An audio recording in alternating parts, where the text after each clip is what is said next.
E, é claro, sempre aparecem aqueles que querem nos colocar como autoritários. Então, se você não é democrático, eu mesmo já numa discussão com o Zé Mané aqui na internet, uma certa vez, ao, dizer, ao falar para ele que existe uma verdade objetiva, etc., ele falou que eu fiz uma crítica passageira à democracia liberal à época, e ele disse que eu era autoritário, né?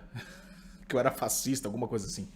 Por quê? Porque eles raciocinam por maniqueísmo. Se você criticar a democracia liberal e todo o seu fundamento satânico, né? Você é autoritário, você é fascista, você é isso, você é aquilo, você é ditador, né? Você é ditador. É isso. Mas porque esses caras não conhecem história? Né?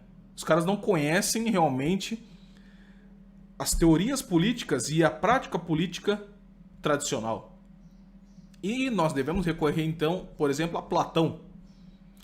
Platão, assim depois como São Tomás em seu livro chamado Do Reino, né, que é realmente uma retirada ali da Suma Teológica, né, vão colocar três regimes ótimos. Três regimes políticos ótimos que têm a ver com a nossa própria formação ontológica em relação a Deus. Né? A nossa participação no ser de Deus. Sendo o regime melhor a monarquia, porque é a predominância de um, né? Que se ordena às leis naturais e à lei divina. Ou seja, o monarca, ele é como se realmente fosse um representante do poder temporal, né? Que se ordena à autoridade espiritual e leva o seu reino, os seus súditos, ao bem comum, mediante a propaganda, vamos usar esse nome, propaganda da fé pública, universal e verdadeira, né? Mediante as virtudes, mediante a justiça. Nós temos a aristocracia, que é o regime de algumas pessoas mais notáveis que têm a legitimidade social e que também, no fim das contas, se ordenam ao bem comum, ao bem temporal, né? A finalidade temporal das sociedades, que é o bem comum. E que a finalidade dessas sociedades também é a finalidade espiritual, a salvação individual das almas, mediante os sacramentos, mediante a vida cristã. E o outro regime, né, que vem em terceiro lugar, que é a politeia, que é o regime da multidão.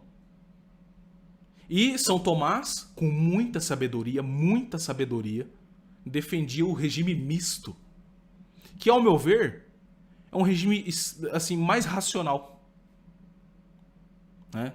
O que é o regime misto? É quando você tem uma monarquia, uma aristocracia e uma politeia.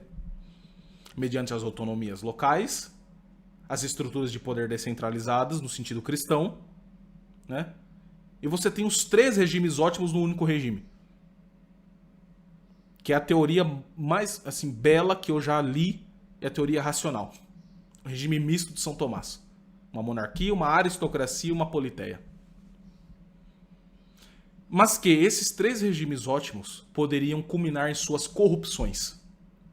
No caso da monarquia, a tirania de um, quando esse rei vira as costas para a lei natural, o direito natural, a autoridade espiritual e acha que ele mesmo é a razão de todas as coisas, como acontecia nos regimes pagãos, e depois isso acaba voltando nos absolutismos monárquicos e também nos nacionalismos modernos. Né? Você tem como corrupção da aristocracia a oligarquia, onde alguns acabam ali transformando num lobby, exatamente como acontece no globalismo. Nós poderíamos chamar de oligarquias. Clube Bilderberg é uma oligarquia, certo? E como corrupção da politeia, a democracia. Dorme com esse barulho, você que não sabia disso, e você que defende a democracia liberal como se fosse uma maravilha. A democracia como corrupção da politeia. Por quê? Faz com que o regime da multidão vire as costas para toda uma ordem pré-estabelecida e para toda a hierarquia. E você implanta o princípio falso do igualitarismo, e do voluntarismo, e do naturalismo. Todos eles indiferentes à ordem divina. indiferentes à ordem objetiva da alma. Então você tem a democracia como corrupção da politeia. E é evidente que isso causa realmente um choque nas pessoas. Porque quando elas observam isso que está acontecendo hoje nos regimes democráticos, e não sabendo a história, elas falam, mas a democracia não era a maravilha do mundo? Não, ela é a corrupção da verdadeira democracia. Nós podemos usar a democracia. Aristóteles falava disso. Mas que não ela poderia virar uma oclocracia, né? Como dizia Aristóteles, que era uma corrupção também. Nós podemos usar a democracia no sentido clássico, para nos referirmos a uma politeia. Mas não que a democracia, no sentido que falava Platão, falava São Tomás, como uma corrupção da politeia, da polis. Nós podemos utilizar a democracia apenas nos referindo à politeia. Mas nunca como ela em si mesma, como fizeram os revolucionários. Porque ela é corrupta.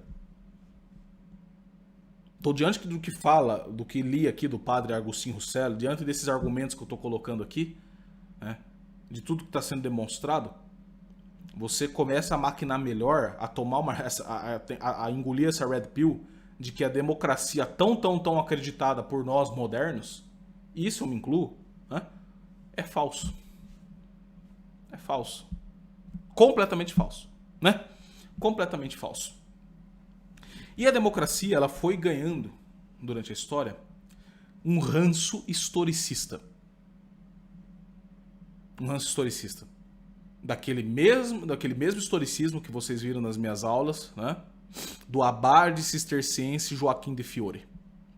Onde ele colocava, né, que a história havia 3 idades.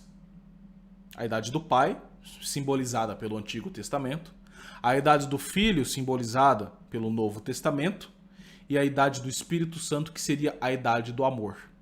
Nós chegaríamos nessa idade do Espírito Santo, dentro do tempo da história, de uma maneira imanentista, e a lei de Deus seria abolida, portanto o homem seria liberto do pecado original.